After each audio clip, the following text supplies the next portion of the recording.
load, how we're going to have the shape of the loadings.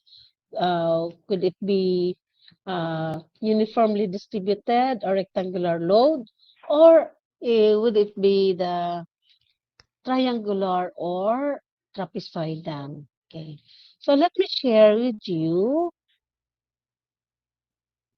the materials. Okay. Tuloy ko lang. Okay. So, you have na, I will send this material to your class. Actually, ready na naman yung ma-send. Nung last time lang, hindi ko makaano kay nagkaroon ng problema ang laptop ko. Determination of dead load and live load. This actually lesson 2 na, no? Kasi ang lesson 1 naman natin ay talagang for the definition of terms. Okay. So, just a sort of review, ano, na tayo ay dead load, ano ba yung dead load, no? Consists of the weights of the various structural members and also the weight of any objects permanently fixed to the structure. So, kaya nga, kung say weight ng structure, kung say nakatungtong sa structure, atin siyang kinoconsider.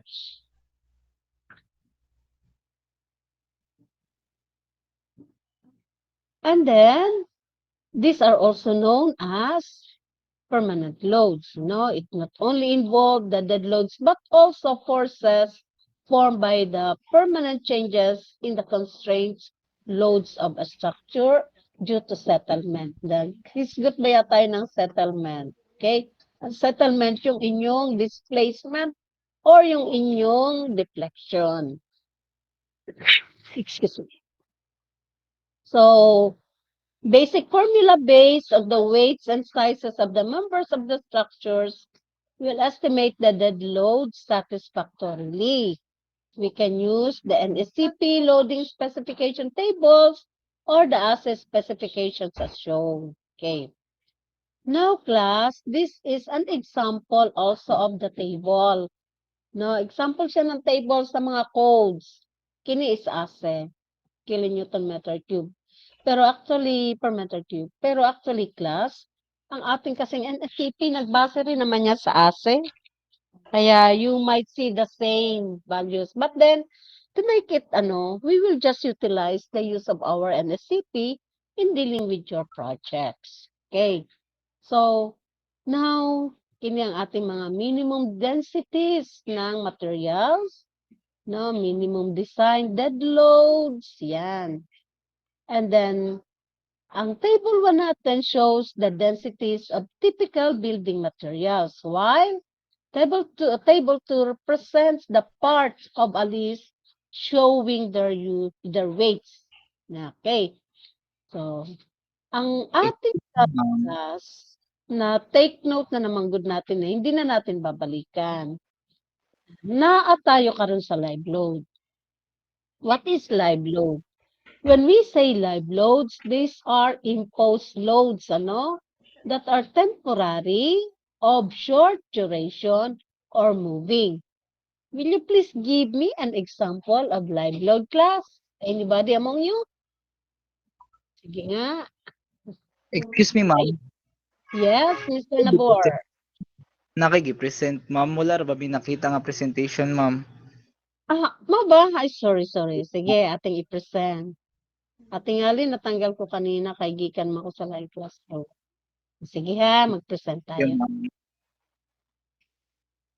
Okay. Maayo kayo ni-react kayo. Okay na? Nakita nyo? Can you see it Naana, now, ma'am. class? Okay. Ma'am. Thank Okay na? you. Okay na? Sige. Maayo kayo naging kayo. Sige sige. Padayon ko ha. Okay. Do I need to make it bigger? Ha? Tidako natin or okay na sa inyo? Okay na, ma'am. Okay na. Sige, padayon ta ha. So, any example of live load be? Among you, kisay maghatag sa akin example. Ha? Ba't kaya hindi sila Next time, ang gamitin niyo lang ay ang inyong yung inyong university SMIS account ha, para hindi na kayo mag-ask ng permission to join. Automatic na yan. Basta ako yung naghatag ng link. Nakuha nyo? Okay. So, sige. In example. Yes, Mr. Nabor, are you? Okay, Mr. Nabor. People walking around the building, ma'am. People walking around the building. How about Miss Durban? Did you raise your Furnitures, hand? ma'am, or vehicles. Furniture. Okay. So, parang naka-focus kayo sa moving loads, ano? Focus kayo na. Okay. But then take note, class, that when we say live load, although these are imposed loads, ano, temporary, kaya pwede nga matanggal, maalis, or moving, these dynamic loads may involve considerations also as impact, momentum, vibration. But take note, class, that it is so easy to identify the live loads. Kaya titingnan lang naman natin yung type ng structure, yung usage ng structure. Live loads are generated from structure usage. Kung siya ay restaurant ba, or residential ba, or hospital ba, or school building ba, meron siyang corresponding live loads. Nakuha niyo, class? Nakuha niyo ang meaning? So, hindi kayo maglilisod. Hindi kayo maglilisod na, ang dami namang equipments na mako-concern. Tanawan niyo, class, ang table. Magsushow ako ng table sa inyo of live loads. Para ma-idea kayo. Ani, class? Teka, ani? Kini class ay dead load. Nakita nyo? Table ng minimum design dead loads. Kini class ang live load. Ani? Can you say it, class? Minimum live loads. So, makikita natin is the occupancy or use. Siya ba ay office building? Siya ba ay residential? School ba? And another. Kaya kini portion lang naman eh. So therefore, when we say live load, class, depende yan sa usage. Although we all know na natay mga furnitures that are moving, people that are moving around. So, but then those are imposed loads depende yan sa ating usage. Let's say, di ba? Let's say, school building.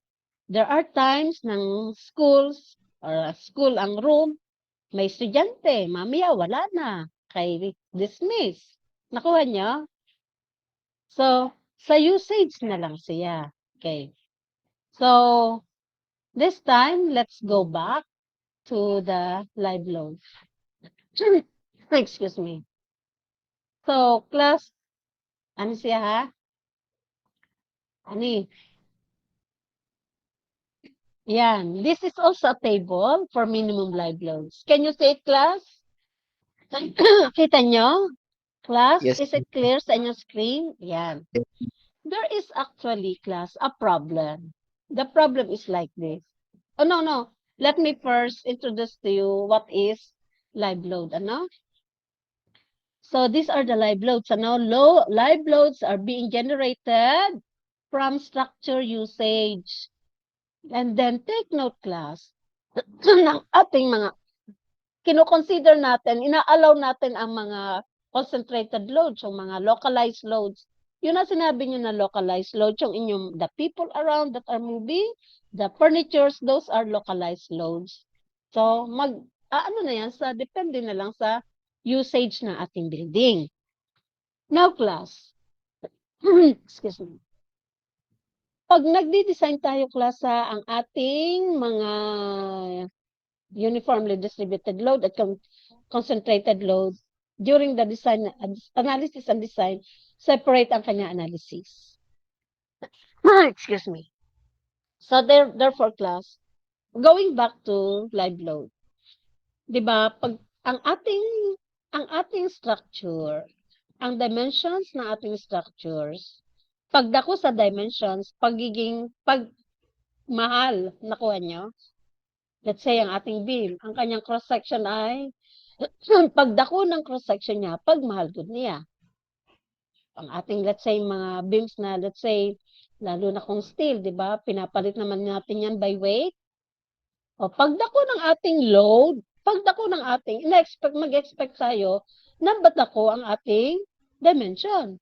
Paggamay ng ating load, uos-os si dimension. Kasi yung mga stresses di ba? Kaya nga tayo may mga stresses. Nakuha niyo yung point? Di ba ang ating mga stresses magdidepende sa loads?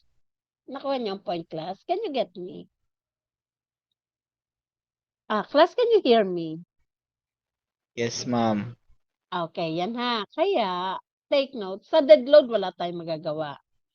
Pero sa live load, class, kasi yung dead load, mauna siya Kung ano talaga yun. Consider natin siya ang ating magiging final weight ng ating dead load.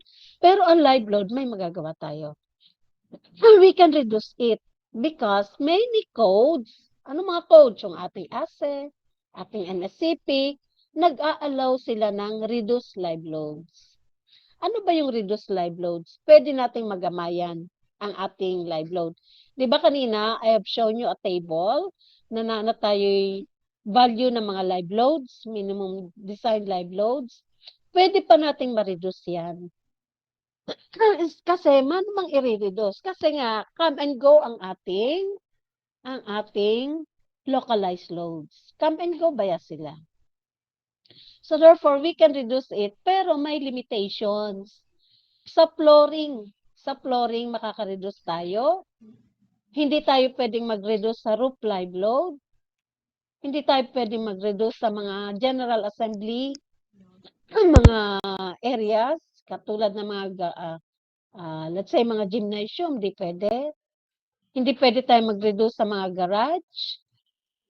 Ayun, hindi natin yung gagamitin sa pag-reduce. Only kasagaray flooring. And then also, not kasagaray flooring. Flooring ng hindi gymnasium na. Ang gymnasium kasi is General Assembly building yan Okay. So therefore, tatanawin natin ang ating mga parameters sa formula ng reduced live load. The reduced live load has this formula. Okay. Ano siya, no?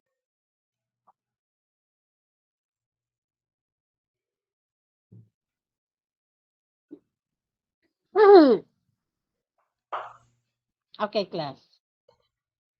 Kining ating reduced live, ang ating code, allow a reduction in the uniform live load for a floor. Uniform live load for a floor. As it is possible that the specified live load will take place simultaneously. Yun nga, no? Kasi yung nga sabi natin, come and go. Kung hospital pa, ang pasyente, come and go gihapon. So, for instance, sa ating ASI 7, it allows live load reduction on a member having an area of influence of 400 feet square or more.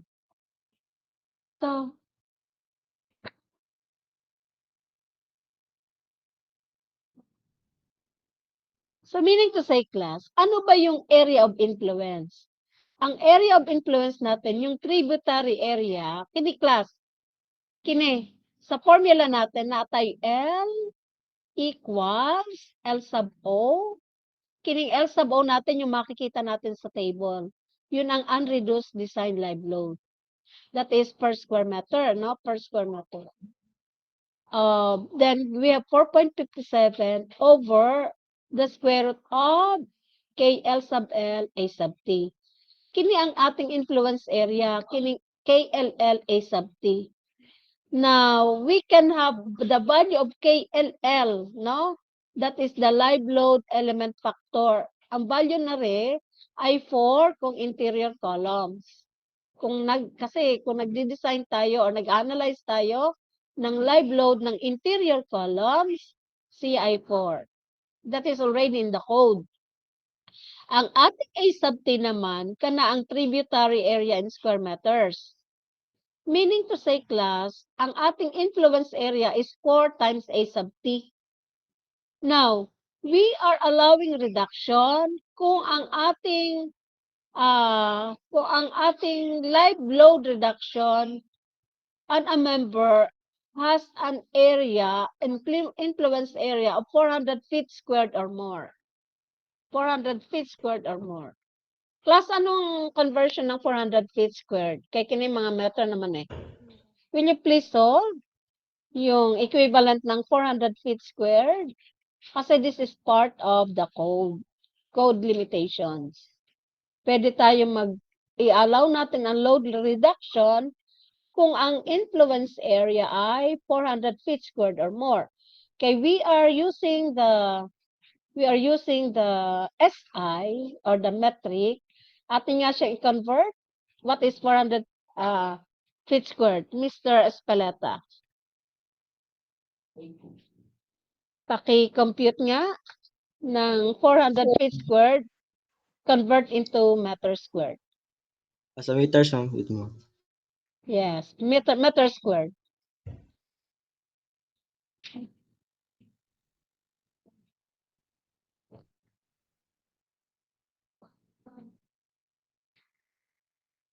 Uy, pasaan kayo? Pasaan kayo? Then, Kuan, ma'am. 37.16. okay. Pila, class? Pila, Mr. J? Kuan, ma'am. 37.16 meters squared. Okay, thank you. So, 37.16 or 37.2 meter squared. So, yun ha, kung i-allow natin a reduction, kung ating member has an influence area of 37.2 meter squared or more. So, let's now go to the formula. No? Nasabot na natin ang ating parameters sa formula. Na tayo L. Yung L, yun ang ating i-reduce. Yun ang reduced live load per square meter ha. Ang LO, yung gigikan sa table na design live load. And 0.25, these are already constant na siya, no? 0.25 at saka ang 4.57 constant siya. Now, let us have another limitation. Naapay limitation class ani. Reduced live load is limited to not less than 50% for members that support one floor.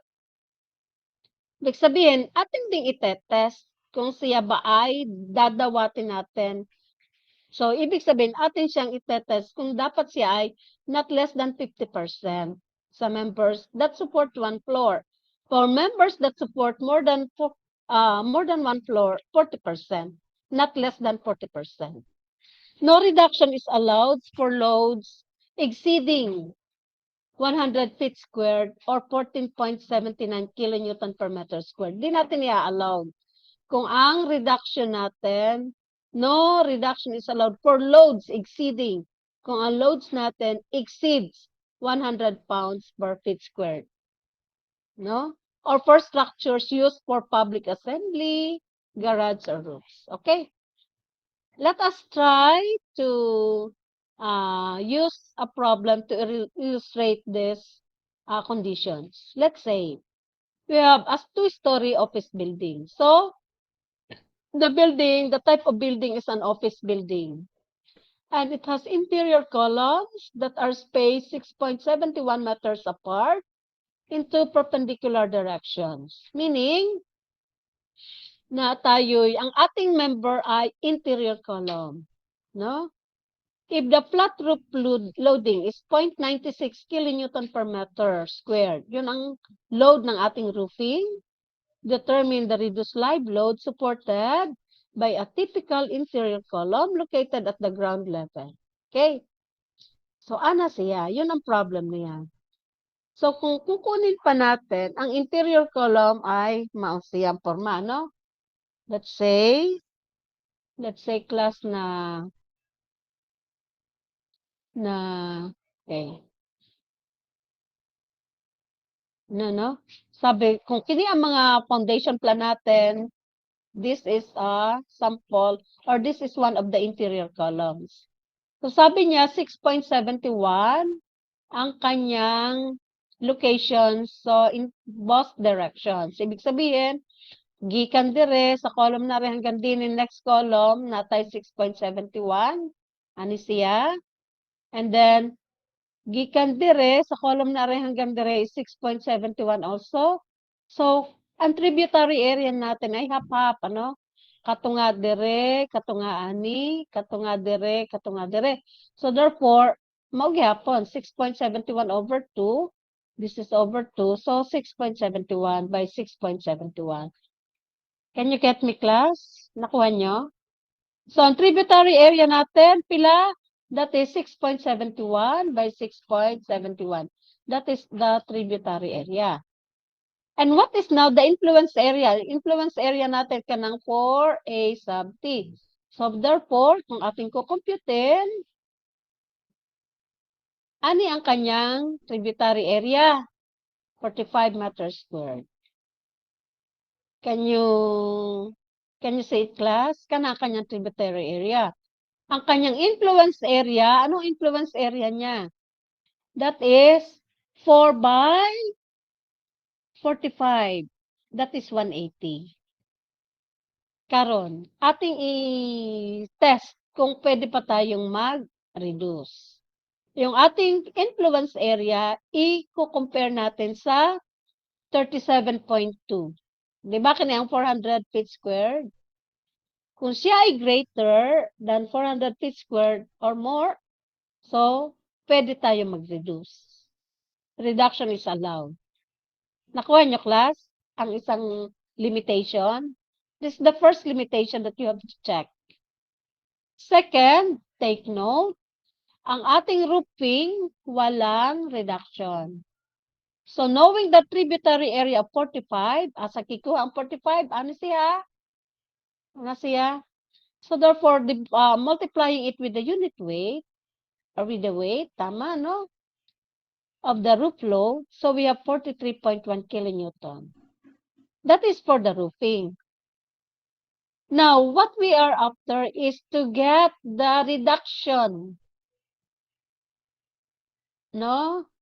Reduction, the live load. The live load na lang for the interior column sa ground floor. Ano ba ang dadalhin, class, ng interior column sa ground floor? 2 stories siya. Let's say this one. Let's say, i-consider natin na kini ang ating building. 2-story maka. So, kini first story ani, no? First story. So, bitan. Stampa natin, anak. Ano siya, no? First story. So, let's say, kini ang let's say na tayo roofing ani. Magbutang tayo ng roofing ani. Okay, ano siya? Let's say roofing ani. So, unsa may dala ng ating interior column sa ground floor, class? Daladala niya, class, ang roofing. Daladala niya ang flooring, ani. Nakuha nyo? Dadalhin siya ni interior column. Nakuha nyo, class? Okay, class. Are you around? Yes, Yes, ma'am. ma'am. Okay ka. Sige, sabihin nyo lang ha kung kayo ba'y na-disconnect na. Baka ako, sige, storyanit ako pala na-disconnect. Okay. So, therefore, class, ating i-test kung ano ba ang loading? Ano ba ang value ng L natin? LO. Ari ang ating L sub O. Yung L sub O, di ba? Kini ang ating LO. Punta tayo sa table. If we are going to ask, if we are instructed to use this table, occupancy or use is office building. Ang office natin sa office, ano siya, no? Is 2.4. Okay. Sa office room ay 2.4. Okay. Ano siya? Ang 2.4 na niya, ang kanyang unit ay kilonewton per meter squared. Okay. Gagamitin natin yan sa dito sa L sub O. Ano siya, class? Erasing ko muna ha, para hindi kayo maano. Siya ha, okay. Okay, class. Ano siya, okay? Para mainlo.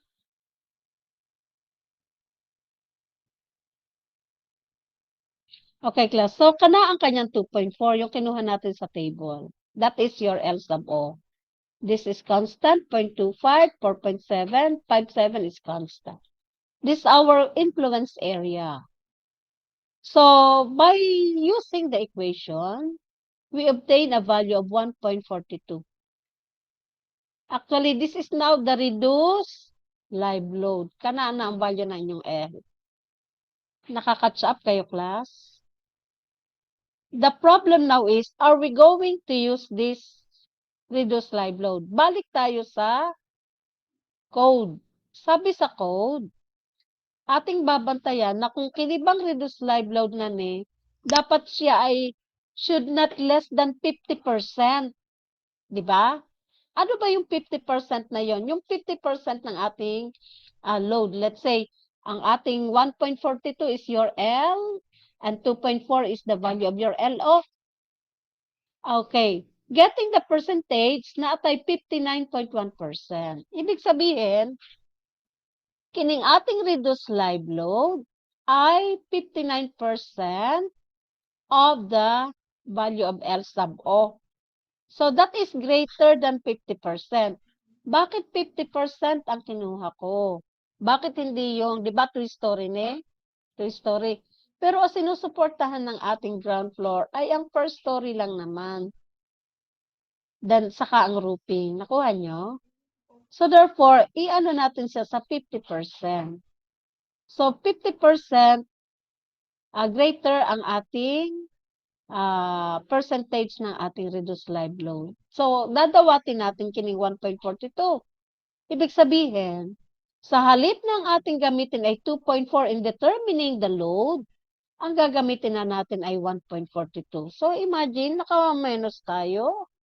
O, 1.42 times the tributary area of 45 is 63.9. That is for the flooring. And then for the roofing, we have already 43.9. Hindi tayo nag-reduce ng roofing. So, kung unsay ating kanina, 0.96 times 45, 43.1. To be added sa inyong flooring, so we have 107. Okay, class, nakuha nyo? Nakuha nyo? This is now the reduce, or this is now the total live load. The total live load supported by the ground floor interior column. Okay? Any question, class? Do you have questions? Mag-question kayo, class.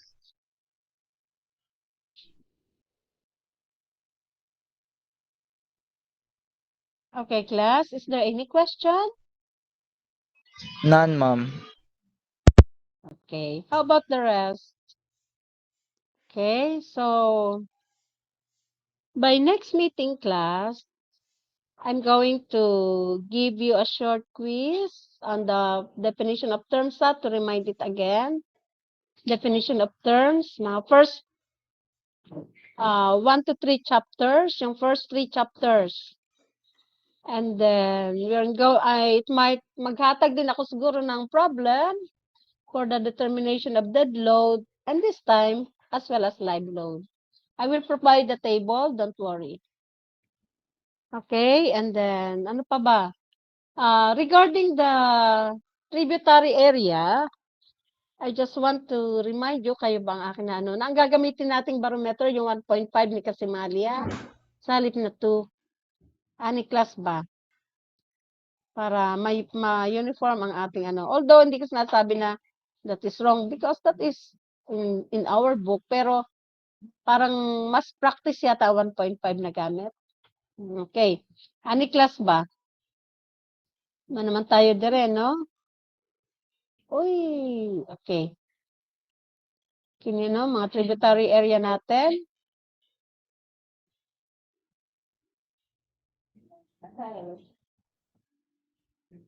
Uy, hindi ako makanon. Dali, ha? Oops. Ano siya, no? Tributary area, di ba? Natay one-way slab. Okay na one-way slab natin. Natayo ay two-way. Magre-remind din ako ng mga plates natin. Ano siya, no? Kanang ating two-way slab na tayo ay triangular load, na tayo ay trapezoidal load, No, na-explain naman sa inyo yan. May mga sample problems. Supported din kayo ng mga sample problems. Pwede rin kayo matanaw sa mga books. Okay? Ano siya kayo. So, na tayo, ang plate number 1 natin, class, take note. Yung plate number 1 natin are your preliminary plans. Ang plate number 2 natin, kasi laboratory subject tayo, may plates tayo. Ang plate number 2 natin, i-identify na natin na meron na rin kayo, ani. Kasi ni-assignment ko na sa inyo. Identify the types of materials and your structure in plate number 1. Ang plate number 1, kinain yung preliminary plan. Then, using NSCP. Mag-a-abri na kayo ng inyong NCP, pangitain ng inyong table for the unit weight of the materials that you have identified here. Indicate the table number ha, saka yung pages and SCP. And then you're going to determine the dead load and live load of the flooring system. Sketch the loading diagram of the beams and girders. Yun ang magiging activity ninyo sa inyong plate number 2. So, pwede na kayong matanaw na inyong plano. Use your own plan. Okay? Kanya-kanya no? Kanya-kanyang sa isang grupo, di ba sabi ko noon, pwedeng gamitin ang sa ibang plan. This time, inyo muna, yung inyong plan, doon kayo mo focus. Na focus kayo sa inyong plano. So, ibig sabihin, in one group, so pagtabangay ninyo yan. Magtinabangay kayo. Let's say, dapat merong kayong monitoring kinsay nagagawa. Kasi may beams ani, may girders ani. Magtinabangay kayo ha kung kinsay magagawa ng beam 1, beam 2, girder. No, baka isa lang ang nagtatrabaho. And then after that, inyong i-consolidate para hindi mabigat ang inyong trabaho. Okay? Yun ang inyong magiging plate number 2. Okay? So, I think ihahatag ko na sa inyo class. Kahit na meron na kayong, I know that you have also the book, but then for reference purposes lang naman, di ko naman sabihin yan yung gamitin nyo. Para lang may matanaw din kayo, no? So, this time, mag-focus tayo ha, 1.5 lang instead na 2. May kasi mali kasi, this is 1.5. Any question, class? For your plates? Plate 1, na-expect ko. Meron na kayong preliminary plan. Maghahatag na ako ng drive mamaya. Pero hindi pa naman natin isasubmit. Meron na lang kayo. Mag-prepare na lang kayo. You don't need it. Di ba? Ang isasubmit pa lang naman natin ay yung definition of terms. Teka ha? Ano ba yung isasubmit natin? Kasi yung definition of terms. Ano ba isasubmit na natin class? Preliminary plans? No, preliminary plans. Pero to provide ko lang ang drive, okay? Ang drive link. And para kung ready na mo, i-attach nyo na lang. But then for your consumption, i-prepare nyo na kasi naana kayo sa plates. You already have the plates.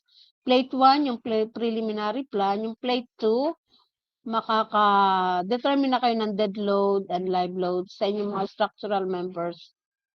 Primarily, beams and girders lang. Okay. Kasi, tama. Pwede na rin ang live load sa inyong columns. Two-story lang naman. Sa inyong columns, pwede niyo na i-consider yan. Any question, class? Any question? But then, do not worry, hindi pa naman ako nagsasabi ng mga target dates. But you have to do it as early as possible. Huwag kayong magpapadugay kay this is also your way para kayo'y maka-review para sa inyong mga quizzes. Making your plates are already a review for your quizzes. Okay, so any question regarding our lesson for today, the determination of live loads? By next meeting, face-to-face, ang first hour natin ay quiz, then the next hour ay magdi-discuss tayo ng wind load. Okay? So, may question, class?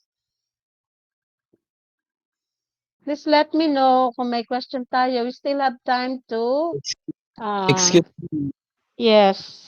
Kanang-apil pa ang mga solving sa mga tributary area, ma'am, or kuan ra, ma'am, or ang definition of terms ra atong i-quiz pa, ma'am. No, may problem solving na ko kasi tapos na ating discussion. Yan, may problem solving na tayo sa determination of dead load as well as live load. Kaya nahuman naman ako mag-discuss ng live load karon. Para next meeting, focus naman tayo sa wind load. Thank you, ma'am. Okay. You're welcome. Any other question? Take note ha, na tayo problem solving aside from definition of terms. Okay. Any other questions? No more questions.